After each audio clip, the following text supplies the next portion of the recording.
Written Hollow String Band was at a festival that I was at, and I was talking to the artists about using their music, getting written permission to use their own authored music in my videos.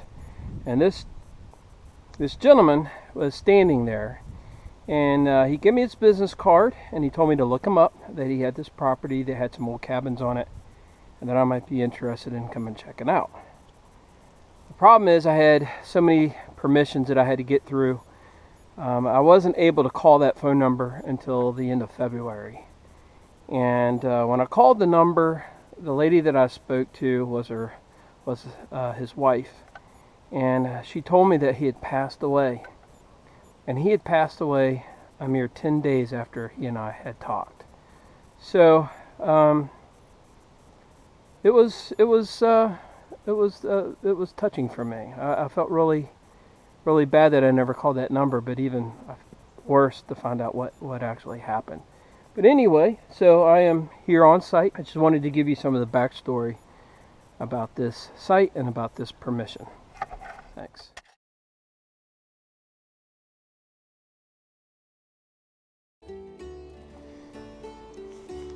Miss Mary, where are you from, and how did you end up here?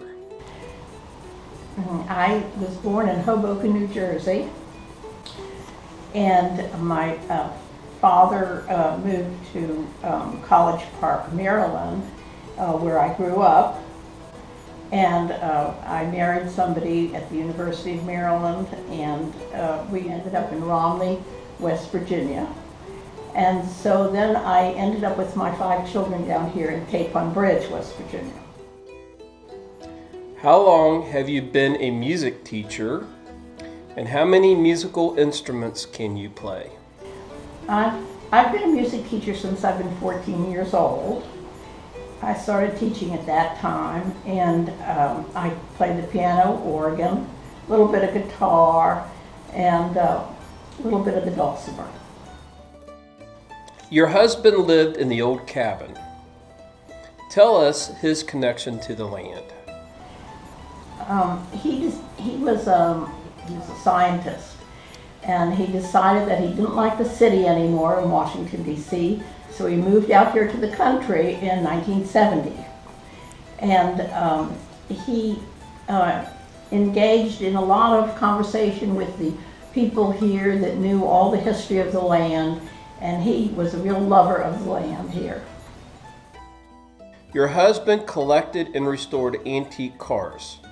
Which model was his favorite, and would you know why? Well, he liked the 53 Hudson because we had our first date in that. And he loved his race car that he put together. And he loved the Highboy, one of the things he put together too from nothing.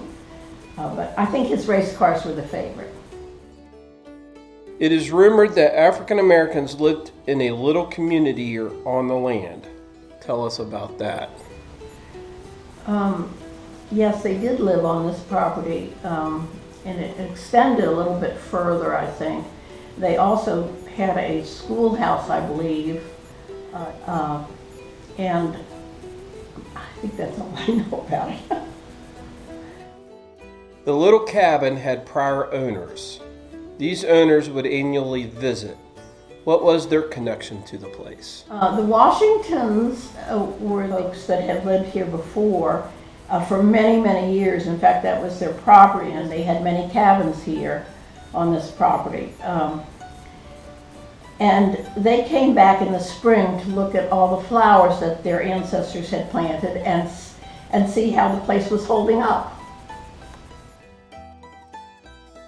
Who told you where little children are buried? Did they say how many or what they died from? No, they were. They never told me what they had passed away from, but they passed away very young, and they are buried on the fence row there, and they didn't mention how many. Your husband told you he took baths in the tub by the creek. What was your thoughts upon learning this? Well, it's pretty private down there, so I thought that was okay, but I looked at the water, and the water looks pretty muddy, and I thought, ooh, I don't think I would appreciate that. What do you miss the most and why? Well, I miss my husband.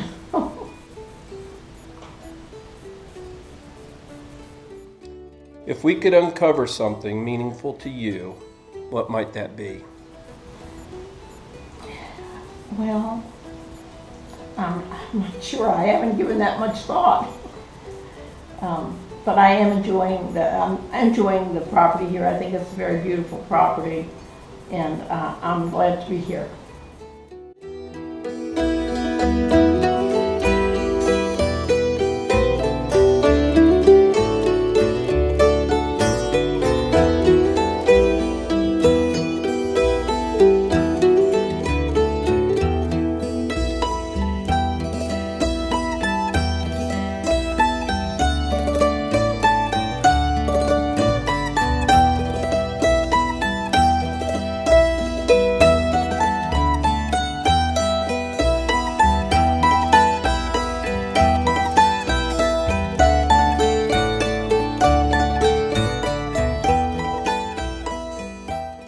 Couple things here. I wanted to show you these daffodils along. This is along the property line here. There's all these patches. Let me slow down here. There's all these patches of daffodils. There's there, back over here, and it's right on the outside of this house. They would pull the landowner aside and tell her that their children that didn't make it were buried in here. So it's a little sad. I'm glad we're capturing it, because this is being lost to history. In fact, the families that used to come here don't come anymore. They've died off, and their children don't come here anymore. So it's being lost.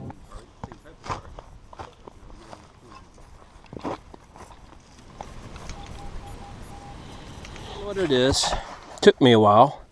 I think it is a 1 cent, I believe. I'm gonna have to clean this up. It's awful muddy.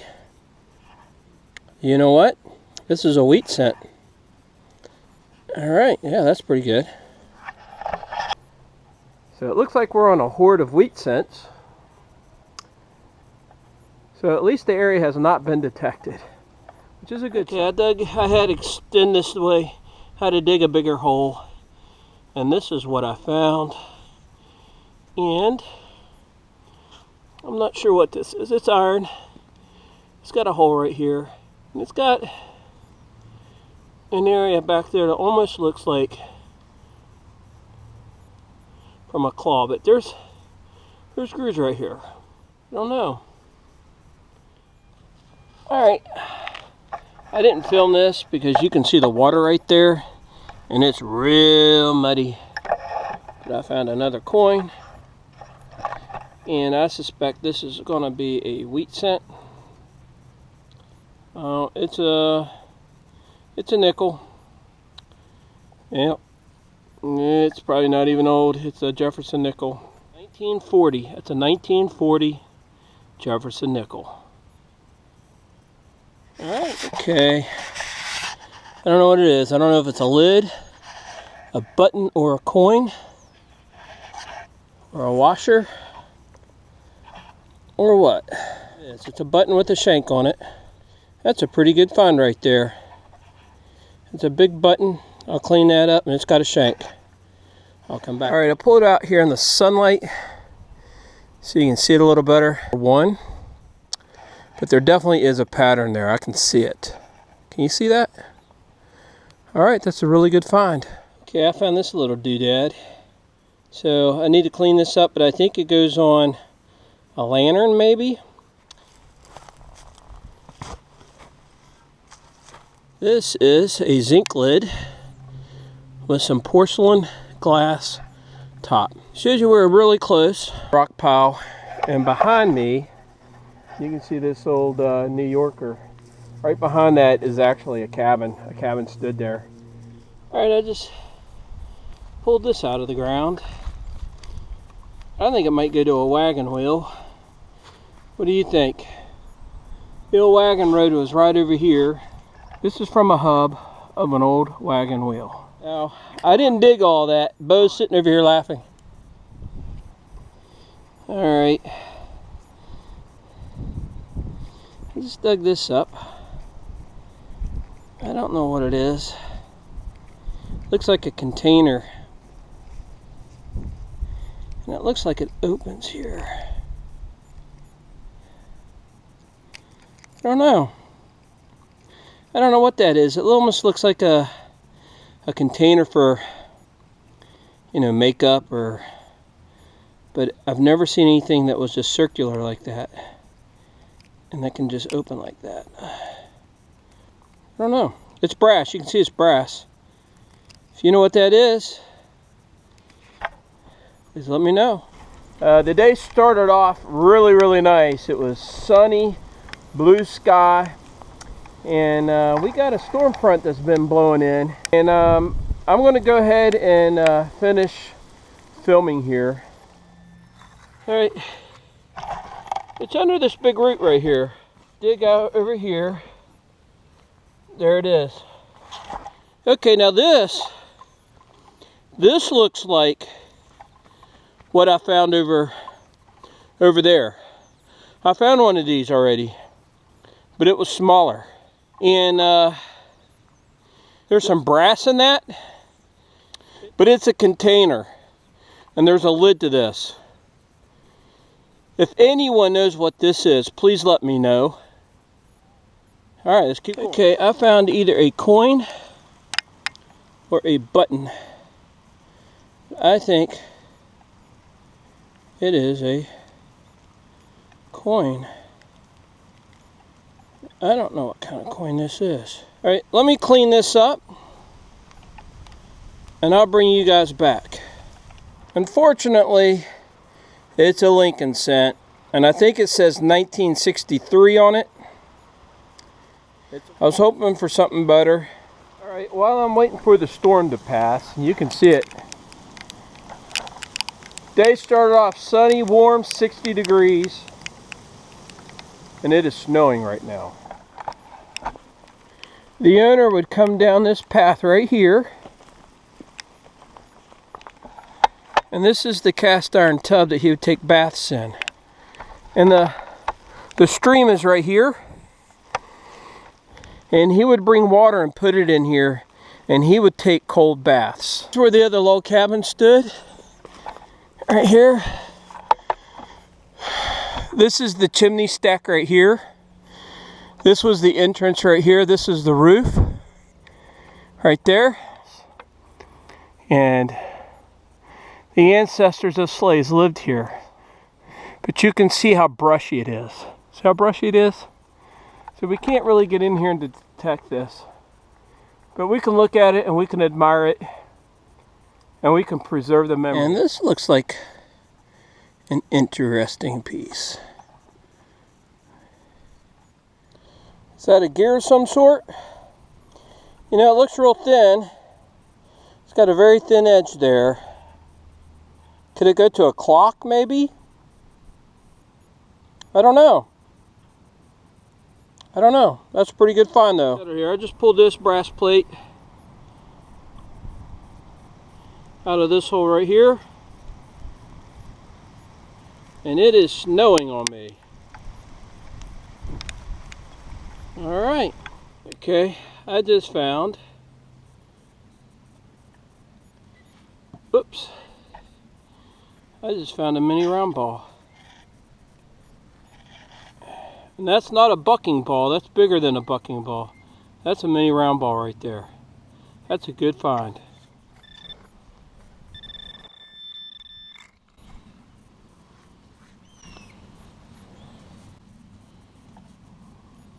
Another round ball, but it looks like it's been cut right there. Let me clean that up. That's what that is. It's a mini round ball. I want you to see the sun?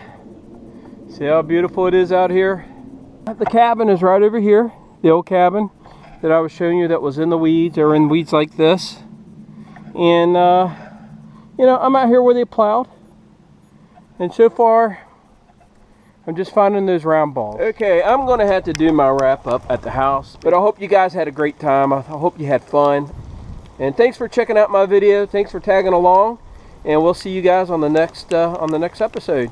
Bye bye.